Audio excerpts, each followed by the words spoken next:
sean bienvenidos a esta clase.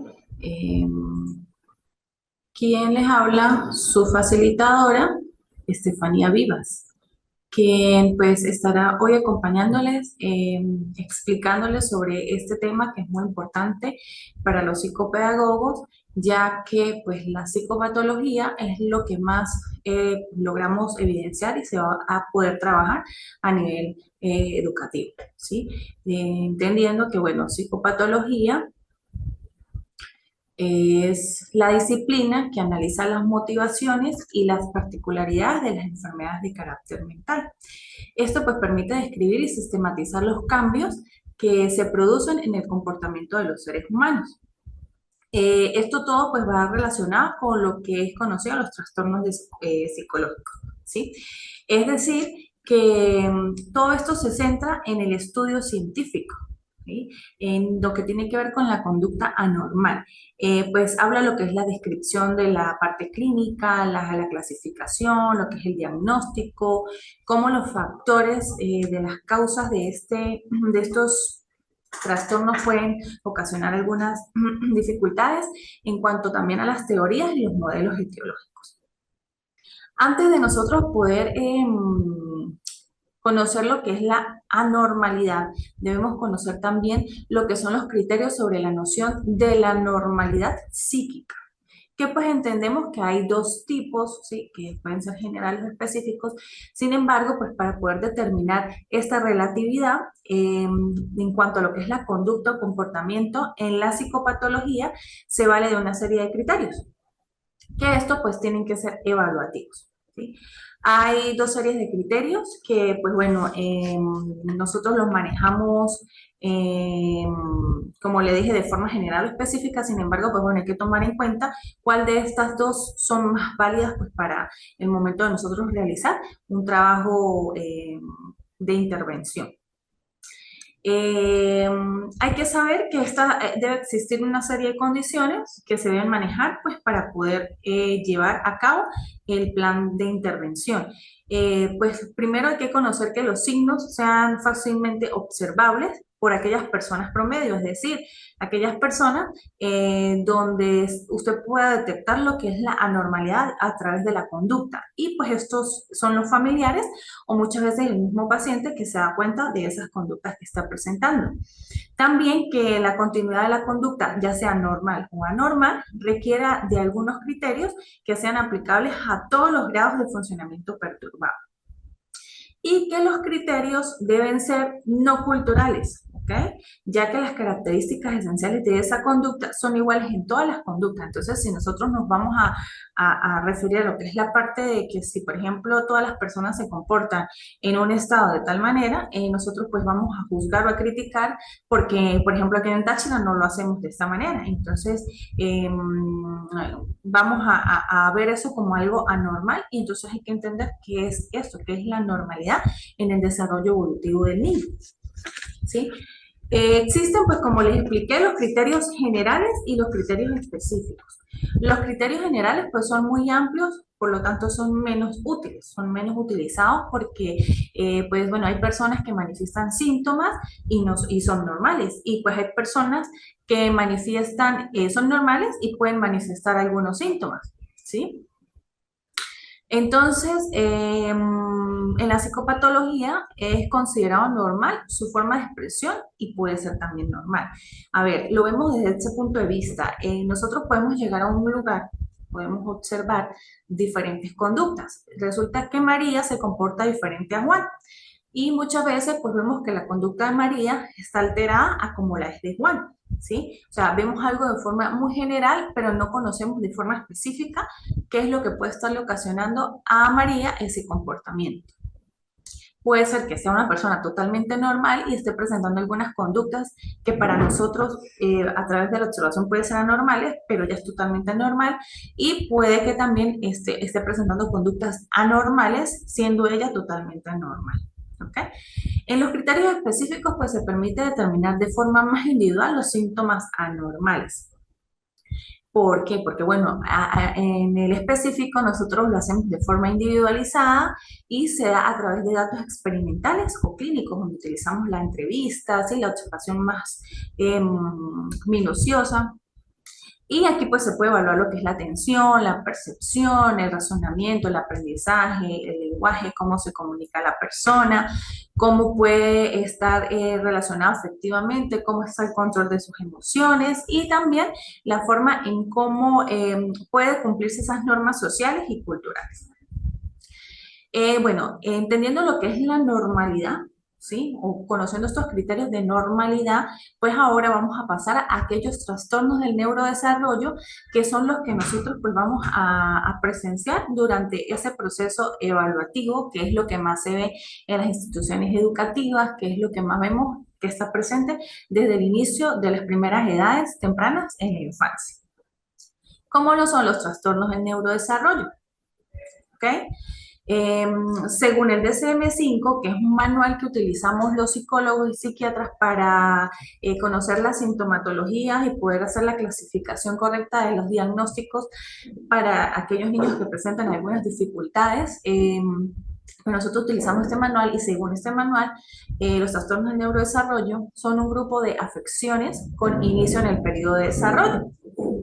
Estos pues suelen aparecer de una manera muy pronta, ¿sí? Y entonces pues es importante verificar si ese proceso de desarrollo está siendo afectado. Recordemos que el proceso de desarrollo evolutivo del niño está clasificado en algunas áreas, tiene sus inicios, ¿ok?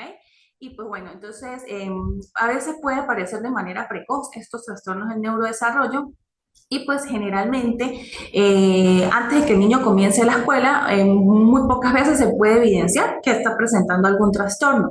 Por eso debemos esperar al inicio de la etapa educativa para poder evidenciar en esa primera etapa y poder caracterizar muy bien lo que es un déficit a través de una evolución motora, lo que es en el área cognitiva, en el área de su lenguaje, que esto pues, puede afectar todo lo que es su área personal, social y de aprendizaje.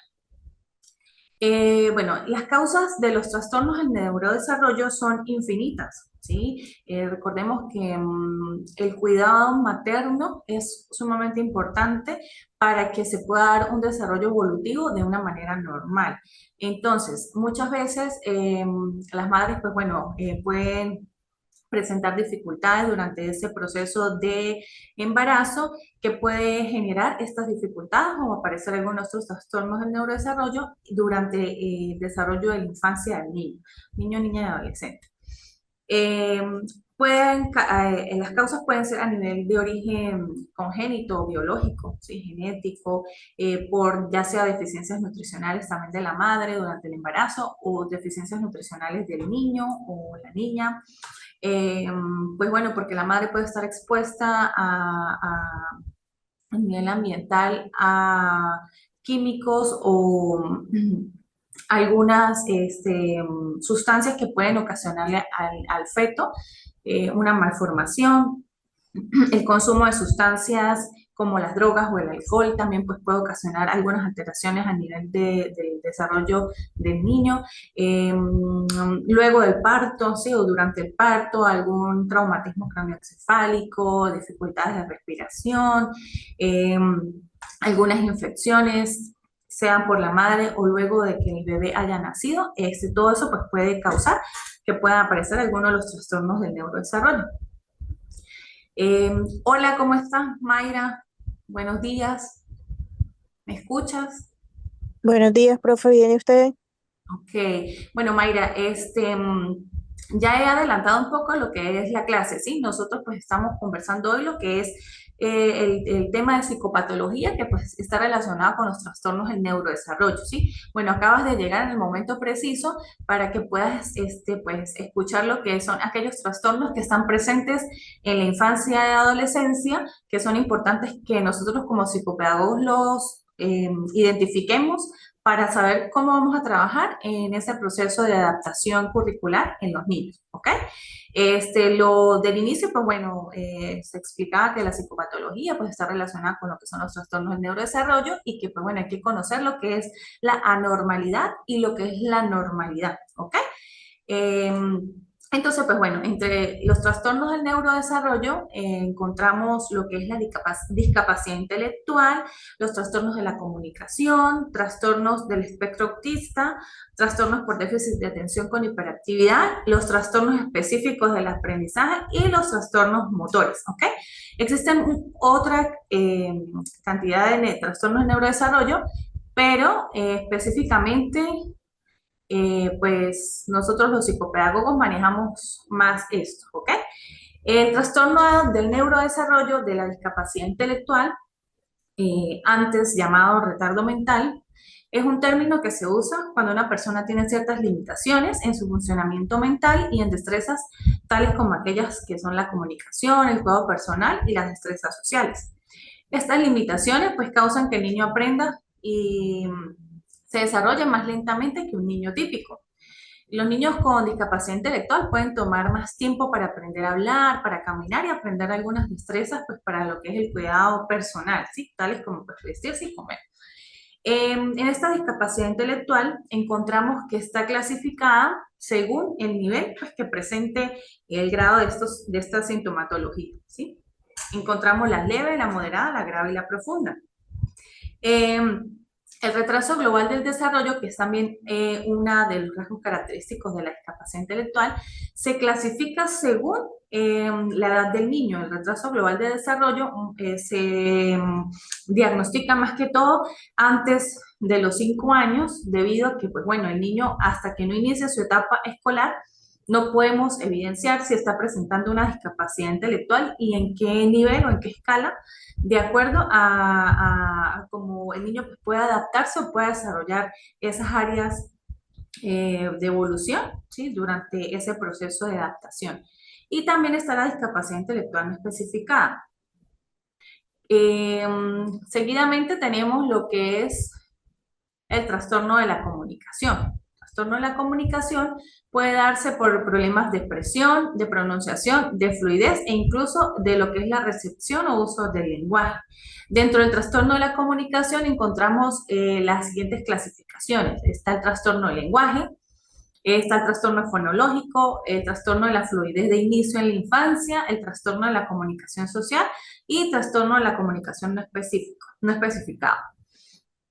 A ver, esto es algo de manera muy general, ¿sí? O sea, aquí yo les estoy explicando los tipos de trastornos que hay y cómo se clasifican. Sin embargo, por ejemplo, el trastorno fonológico tiene su descripción, su concepto y a la vez también explica cómo funciona su sintomatología, que es totalmente diferente a cómo es el trastorno del lenguaje y a totalmente como es diferente el trastorno de la comunicación social. Cada uno tiene unos síntomas específicos, los cuales indican que presenta ese tipo de trastorno, ¿ok? Entonces, el trastorno de la comunicación es de forma muy general, pero tiene su clasificación.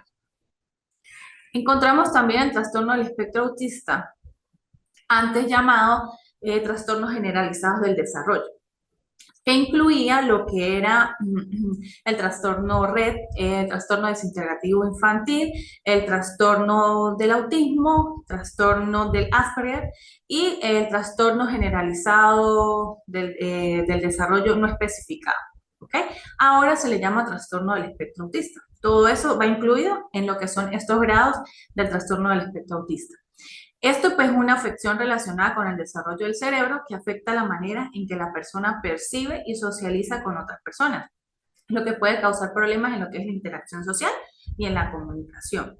Este trastorno también comprende patrones de conducta restringidos y repetitivos. Y pues sabemos que el término de espectro, ¿sí? Pues porque hay un amplio tipos de autismo y entonces pues bueno, lo vemos allí plasmado.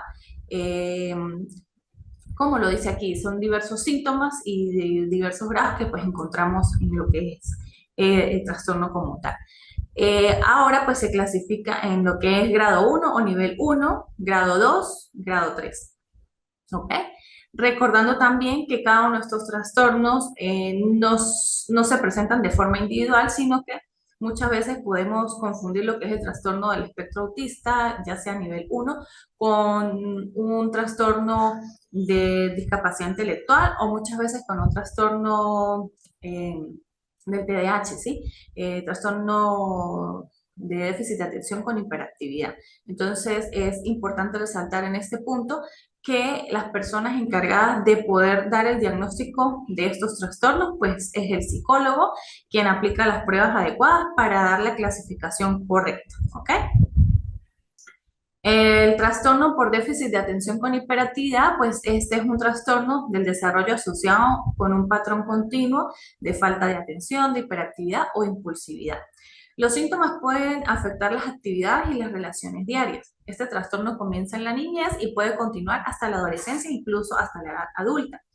Este trastorno muchas veces los docentes, pues bueno, eh, se llega a consulta con la dificultad o con aquella premura de que el docente manifiesta que el niño presenta un trastorno de déficit de atención con hiperactividad a un niño de 3 o 4 años, cuando en realidad este trastorno es diagnosticado después de los 7 años. Antes de los 7 años, pues recordemos que el niño está en un proceso de desarrollo, que el niño es muy curioso, necesita de moverse para poder aprender, de tocar, de explorar para poder aprender y muchas veces clasificamos a estos niños o los etiquetamos con este trastorno cuando en realidad no se tiene ningún diagnóstico exacto por algún especialista, sino que bueno, como el niño brinca, el niño corre, el niño no se queda quieto, el niño salta de una mesa al otro lado, pues bueno, ya presenta déficit de atención y hiperactividad.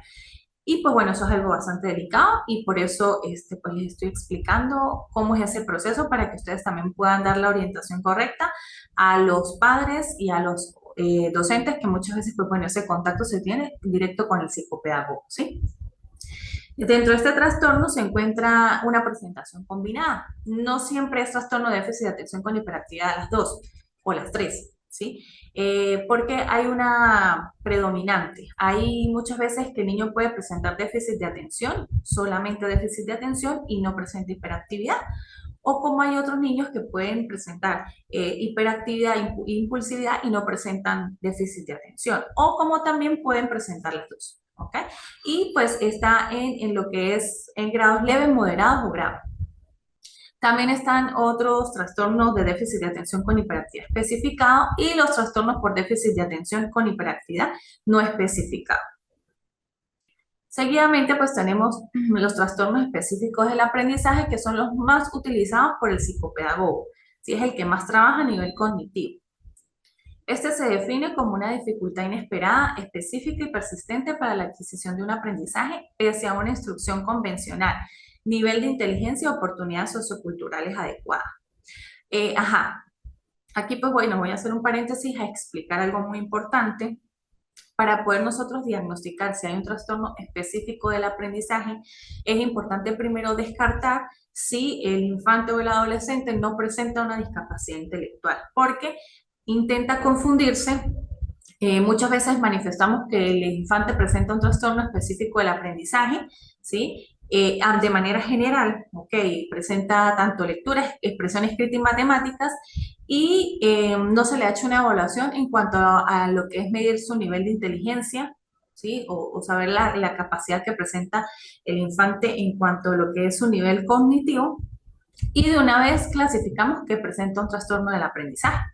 Y pues bueno, muchas veces se llega a cometer el error de que realizamos un plan de intervención porque sí, presenta una dificultad en el aprendizaje, pero resulta que el niño muchas veces no avanza. Entonces no vemos que si de repente presenta una discapacidad intelectual no tiene nada que ver con un trastorno específico del aprendizaje. Simplemente es, si es discapacidad intelectual, no se puede clasificar o no se puede relacionar con lo que es trastornos específicos del aprendizaje.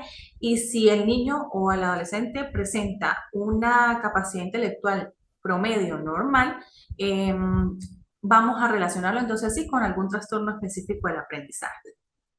que bueno, se encuentran lo que es las dificultades de la lectura, las dificultades en la expresión escrita y las dificultades en matemáticas puede ser leve, moderadas o graves. Recordemos también que cada una de estas clasificaciones presenta también sus especificaciones y sintomatología.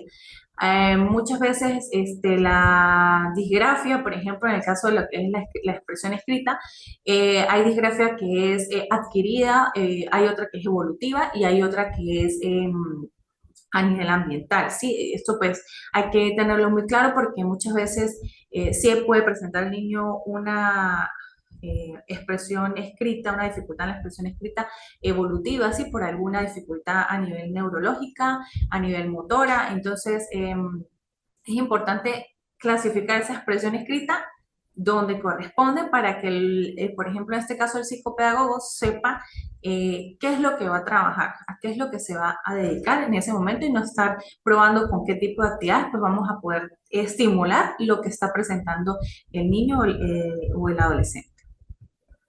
Y tenemos también los trastornos motores. Los trastornos motores, pues bueno, es importante conocerlos porque muchas veces, bueno, nosotros manejamos lo que es la estimulación la estimulación psicomotora, pero más que todo la fina, ¿ok? La gruesa se maneja, pero no tanto como lo hacen aquellos especialistas, por ejemplo, en terapia ocupacional.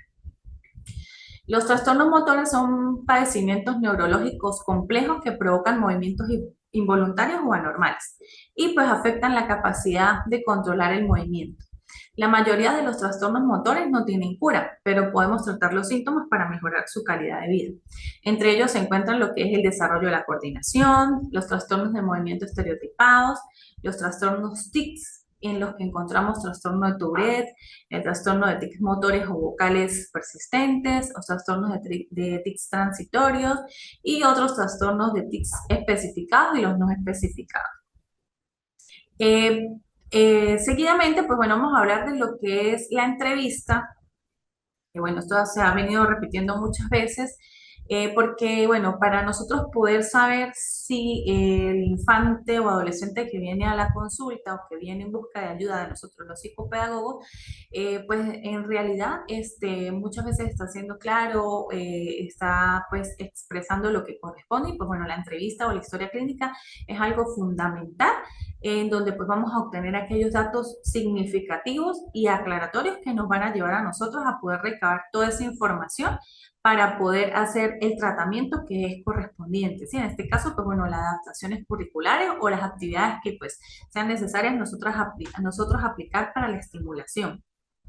Esta entrevista pues tiene unos objetivos muy claros que pues bueno es poder conocer a esa persona o poder conocer tanto el paciente como el núcleo familiar y educativo que bueno va a manifestar o qué es lo que ayuda de repente a lograr entender qué es lo que está sucediendo en el caso que nos corresponda, para poder obtener un buen diagnóstico, para crear también una relación interpersonal, siempre y cuando no mezclemos la parte emocional, ¿sí? O sea, no involucrarnos más allá de lo que no nos corresponde, comprometer al paciente también con lo que es ese tratamiento para poderlos orientar, porque nosotros también damos la parte psicoeducativa, respetar los tiempos evolutivos de ese infante o adolescente y poder responder a todas esas expectativas que el paciente trae en ese momento a la consulta. Durante ese proceso, pues bueno, ustedes saben que se genera un lazo de confianza, que es algo muy importante, pues para que el paciente pueda abrirse y contarnos qué le sucede, cómo se siente. Como lo dije anteriormente, tratar de no involucrarnos más allá. ¿En qué sentido? En que, por ejemplo, si mi paciente me está comentando que tiene dificultades a nivel familiar, ¿sí? Tratar de no juzgar o criticar o decir qué es lo que debe hacer, ¿sí? En la toma de decisiones, porque muchas veces, pues, si no tenemos la capacidad de poder ayudar a esas personas en cuanto a lo que nosotros vamos a expresar, porque recuerde que siempre algunas de las personas manifestamos lo que es a través de la experiencia o de las vivencias personales, más allá de lo que es el trabajo ético profesional, entonces podemos involucrarnos más allá y se puede ver afectado el trabajo del psicopedagogo. ¿Sí? ¿Por qué? Porque nos involucramos emocionalmente, porque queremos mucho al niño, porque, bueno, es una familia de bajos recursos, entonces voy a tratar de ayudarlo todo lo que pueda para que ese niño avance, pero nos involucramos un poquito más allá. ¿Ok? Entonces hay que tener en cuenta que hay que generar también una limitante en ese momento de trabajo. Eh, algunos pasos que, pues bueno, permite que se pueda dar esta entrevista o esta historia clínica, los tenemos aquí presentes. La primera, pues bueno, establecer el objetivo de la entrevista, porque pues este nos va a permitir conocer todo lo que va a ser el proceso. Las estrategias de recogida de datos, que también, pues bueno, nosotros podemos aplicar algunas preguntas ya sean abiertas, cerradas o algunas semiabiertas, ¿ok? De acuerdo a lo que se vaya dando a través de la entrevista. La conducta de empatía y escucha activa es muy importante debido a que se debe generar un rapport, ¿sí? Muchas veces algunos pacientes que vienen en busca de ayuda de nosotros, pues no se sienten a gusto, entonces por lo mismo, porque se sienten juzgados o criticados y entonces sienten de una vez un rechazo y no sienten esa confianza para poder expresar con claridad lo que se amerita. Ofrecer el tiempo necesario para la respuesta de cada pregunta. No es que en la primera entrevista, pues nosotros vamos a querer saber todas las preguntas que tenemos establecidas para el momento del caso, sino que eso se va a ir dando de forma muy pausada. De repente, en la primera consulta, usted va a conocer un poquito sobre el caso, pero más adelante se van a ir completando algunas de esas preguntas que muchas veces nosotros nos hacemos para poder recaudar toda esa información. Por eso es importante saber que para usted poder realizar un trabajo, no basta con solo una entrevista, sino diversas entrevistas o consultas para que usted pueda conocer el paciente y poder dar un informe, en este caso psicopedagogo. ¿Ok? Hay que tener mucho en cuenta eso y pues tenerlo presente. Seguidamente, pues bueno, contamos con que el psicopedagogo debe tener muy claro el trabajo que ejecuta. ¿Por qué lo digo? Porque, a ver, debe tener presente que el psicopedagogo debe trabajar con un equipo multidisciplinario. Aquí habla sobre el trabajo en red, recursos institucionales y comunitarios. Debido a que, bueno, actualmente, pues, desde el punto de vista profesional, como lo he vivido yo, han llegado casos donde de un psicopedagogo, ¿sí? Recurren a la ayuda, a la búsqueda de otro psicopedagogo, en este caso pues acuden a mí, pues yo también soy psicólogo y pues me he conseguido con casos donde el psicopedagogo trabaja, hace terapia de lenguaje, hace terapia ocupacional, hace hasta trabajo psicológico, bueno, una serie de cosas que pues bueno, entiendo que nosotros debemos tener ese abanico de conocimientos si nos esforzamos por trabajar y por ser profesionales en cada una de esas áreas, magnífico, pero pues bueno, hay que tener muy en claro que no somos para trabajar todo, ¿no? O sea, que tenemos que dedicarnos a lo que es específicamente. Si somos psicopedagogos, saber cuál es nuestro rol. Porque muchas veces lo que hacemos es dañar el trabajo que, pues bueno, se viene haciendo con un niño y no hay ningún tipo de avance porque estamos haciendo todo al mismo tiempo. Entonces, tener claro de que el equipo multidisciplinario que interviene en este proceso para poder que sea efectivo ese diagnóstico, ¿sí? Saber que el neurólogo es importante, que el psicólogo es el que hace los diagnósticos para nosotros poder hacer el trabajo correspondiente. Nosotros los psicopedagogos nos encargamos de la estimulación, de las adaptaciones curriculares, del trabajo pedagógico de forma individualizada para orientar a los docentes y a los padres de cómo hacerlo. Están también los terapeutas ocupacionales, sin obviar lo que es el foniatra, que es el que indica qué terapias de lenguaje va a requerir un niño, sin obviar tampoco a lo que es el oftalmólogo, el otorrinolaringólogo, que muchas veces también es necesario utilizarlo, fonoaudiólogo, el pediatra, que también pues, hace su evaluación de manera general, y otros especialistas más que necesitemos involucrar en ese proceso de desarrollo, porque muchas veces la parte nutricional también se ve afectada, muchas veces algunas enfermedades o ¿sí? Enfermedades endocrinas, pues también generan alguna alteración a lo que es en los trastornos del aprendizaje. Entonces, es importante saber que cada cosa pues debe ir en su espacio, ¿sí? De que nosotros nos debemos relacionar con todo eso y tener un abanico de profesionales a los cuales podamos enviar nuestros pacientes para que puedan hacer o sea, poder hacer todos un trabajo excepcional y poder hacer que esta persona avance y pueda desarrollar sus habilidades de una forma normal y natural. ¿Ok? Entonces hay que tener muy en cuenta este último tema. A ver, los trastornos del neurodesarrollo se están explicando aquí de forma general para que ustedes tengan el conocimiento de cuando llegue un trastorno del espectro autista y pues bueno, nosotros conocemos muchas veces lo que son algunos síntomas, ¿sí? Pero no nos podemos dar la tarea de decirle, por ejemplo, nos llega un paciente y nos dice, bueno, miren, en la escuela o el colegio está presentando dificultades, no quiere aprender a leer, no quiere aprender a escribir, ya tiene 8 años, la profesora, bueno, pone la queja, ¿sí? Y entonces inmediatamente nosotros decimos, no, es que a lo mejor tiene un trastorno del aprendizaje, a lo mejor es trastorno del aprendizaje en la escritura, yo le voy a hacer el plan evaluativo y bueno, vamos a comenzar con esto. No, ahí pues estamos cometiendo un error. Lo importante es orientar, en este caso, decirle a la familiar que, pues, bueno, necesito o amerito un trabajo más específico donde podamos identificar qué es lo que presenta para que nosotros como psicopedagogos podamos hacer el trabajo que es la estimulación, ¿ok? La estimulación cognitiva o la estimulación motriz que sea necesaria.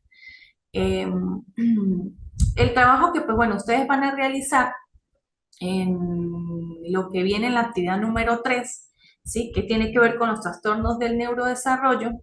Ustedes van a realizar un esquema. Me voy a ir aquí a uno, por ejemplo, este. Vamos a hacer un esquema con cada uno de los trastornos, que ya sabemos que son estos que están aquí, específicamente estos. Vamos a colocar lo que es un concepto básico, ¿sí? Por ejemplo, un concepto de lo que es trastorno específico de la dificultad de la lectura y vamos a colocar la sintomatología de esta dificultad de la lectura, ¿ok? Luego nos vamos con dificultad de la expresión escrita, vamos a colocar un pequeño concepto, igual vamos a colocar la sintomatología, ¿sí? Es un esquema bastante sencillo, es para que ustedes pues, puedan tener presente ahí en el momento que pues llega algún caso y a ustedes se les haga parecido el tema, los síntomas, pues bueno, más o menos poder orientar a la madre o al padre o al familiar que vaya en ese momento a acudir en busca de ayuda de ustedes, y entonces pues tener ese conocimiento previo, ¿ok? Más no para dar un diagnóstico. Y la última clase, la última actividad es la realización de un diseño de proyecto, ¿sí?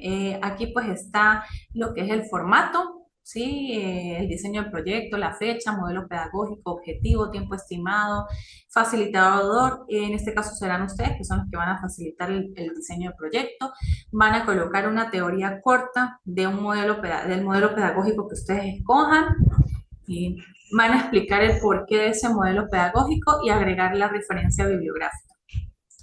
Vamos a ubicar lo que es el diseño del proyecto en uno de los trastornos del neurodesarrollo, ya sea trastorno de discapacidad intelectual, trastorno del espectro autista, el TDAH, ¿sí? Entonces lo vamos a ubicar aquí y vamos a desarrollar las actividades, ¿ok? En cada una de las áreas del desarrollo evolutivo, que estas son las que trabaja el psicopedagogo, recordando que, bueno, no somos terapistas del lenguaje y tampoco somos psicólogos y tampoco somos terapeutas ocupacionales, pero podemos desarrollar algunas actividades que esté al alcance de nosotros y que sean eficientes para el momento de poder ayudar a ese niño o a ese adolescente, ¿ok? Y pues vamos a hacer la descripción respectiva aquí en este cuadro. Ese modelo se los voy a enviar yo, ustedes lo que van a hacer es llenar. Aquí hay un ejemplo, ¿sí? Esto fue uno de los estudiantes pasados. Ellos hicieron el proyecto, colocaron aquí como modelo pedagógico constructivista. El objetivo fue pues, favorecer los procesos de aprendizaje significativo, el tiempo estimado, explicación de la teoría, una teoría algo muy corto, y luego aquí pues aplicaron una actividad para lo que fue el trastorno del espectro autista nivel 1. Solamente pues, bueno, aquí les estoy mostrando lo que fue el de psicomotricidad, Colocaron la metodología, la descripción breve de lo que es esa metodología, el objetivo, los recursos, los indicadores de logro y el tiempo, ¿ok? Que se puede llevar para que esta persona logre esta actividad. Eso es lo que ustedes van a hacer en este diseño de proyecto. Recordar que, pues bueno, si presentan algunas dudas con respecto a lo que es esta actividad, pues eh, estaré atenta pues para aclarar sus dudas. Entonces, bueno, Mayra, que es la que está presente, te pregunto, ¿alguna duda? Con respecto al proyecto, no. En la otra sí tengo una inquietud. Dice que hay que dar como, nada más de la parte que dio del lenguaje y eso, hay que dar como un concepto o como prácticamente sería el esquema.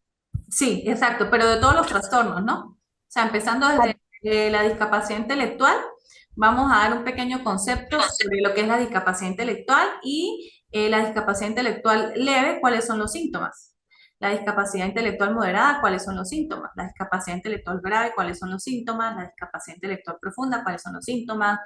Cuál es el concepto corto del retraso global del desarrollo más sus síntomas, cuál es el concepto corto de discapacidad intelectual no especificada y sus síntomas, ¿sí? O sea, de cada uno de estos que están aquí, vamos a dar el concepto y la sintomatología de cada uno de ellos, de todos los trastornos, ¿sí?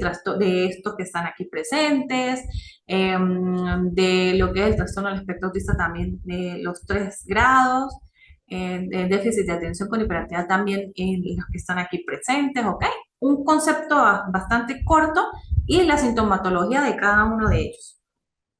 ¿Entendido o todavía presente? listo, perfecto, sí, ya. Ok, ajá, ok, perfecto. De todas maneras, pues bueno, recuerden que yo estoy a la orden para poder aclarar todas las dudas que ustedes presenten, ¿ok? ¿Ese se lo organizamos en un documento normal o algo en específico? No, esto lo pueden hacer a criterio de ustedes, lo pueden hacer de forma creativa, en un Word, en Canva, como ustedes lo quieran realizar. De todas maneras, pues las pautas van a estar en la plataforma, ¿ok? Cualquier duda, pues ustedes ya saben que pueden preguntar. Aquí Listo, hay una profe. pregunta de Ailit, me dice que cada niño que asista a una consulta psicopedagógica debe ir primero al neurólogo para su diagnóstico, dependiendo, porque, el neurólogo no es el que hace el diagnóstico, ¿sí? Vuelvo y repito, el psicólogo es el que está en la capacidad de realizar el diagnóstico.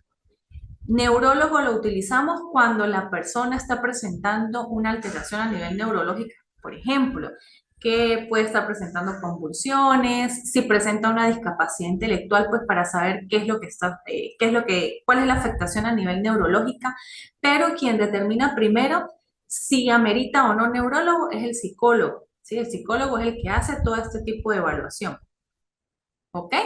Él es el encargado de hacer el diagnóstico como tal y él es el que remite. Ustedes como psicopedagogos pueden remitir es al psicólogo o pediatra, para que hagan la evaluación, ¿ok? Pero el que da el diagnóstico como tal de los trastornos del neurodesarrollo es el psicólogo, ¿sí? Nosotros somos los que manejamos nos corresponde pues ese rol de poder dar el diagnóstico para que lo puedan manejar los psicopedagogos y en caso tal si es necesario que amerite neurólogo, oftalmólogo, sí, otro especialista, pues también el psicólogo lo puede referir. Ajá. ¿Alguna otra duda?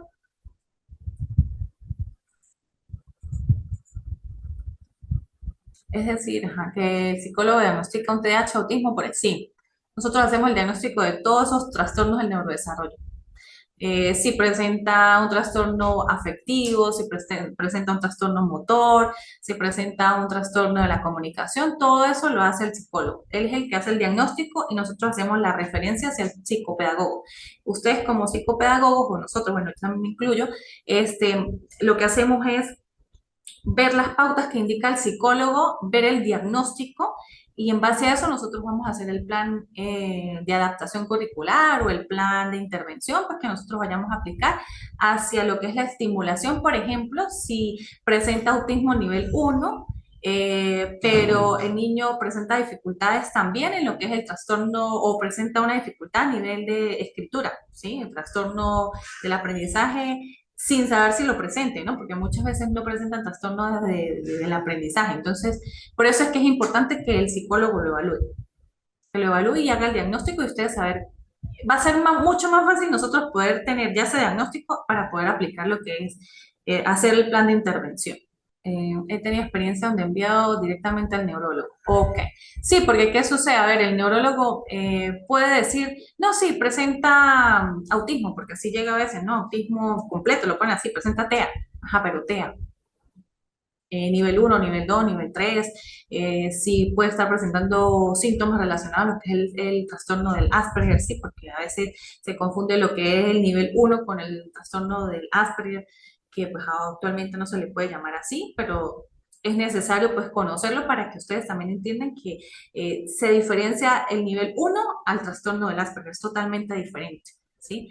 Lo que es el autismo y el síndrome del Asperger. Son bastante diferentes, ¿ok? Sin embargo, al saber que pertenecen a la familia de los trastornos del espectro autista, son bastante diferentes. Entonces, por eso es que es importante que lo evalúe el psicólogo, ¿sí? El neurólogo puede dar algo muy general, puede decir, sí, presenta discapacidad intelectual, pero ajá, ¿qué nivel, qué grado, con qué más lo presenta? ¿Ves? Entonces, por eso es que es importante que el psicólogo pues haga esa evaluación. Entonces, bueno, aclaradas las dudas, cualquier cosa, pues bueno, ya saben que se pueden comunicar conmigo al WhatsApp y pues yo les aclaro todo lo que ustedes necesiten. Eh, Nos vemos entonces, un placer haberlos conocido, de haber trabajado con ustedes. El día de hoy o mañana estaré montando las actividades para dar culminación a lo que es esta materia. Muchísimas gracias, que tengan un bonito, feliz fin de semana.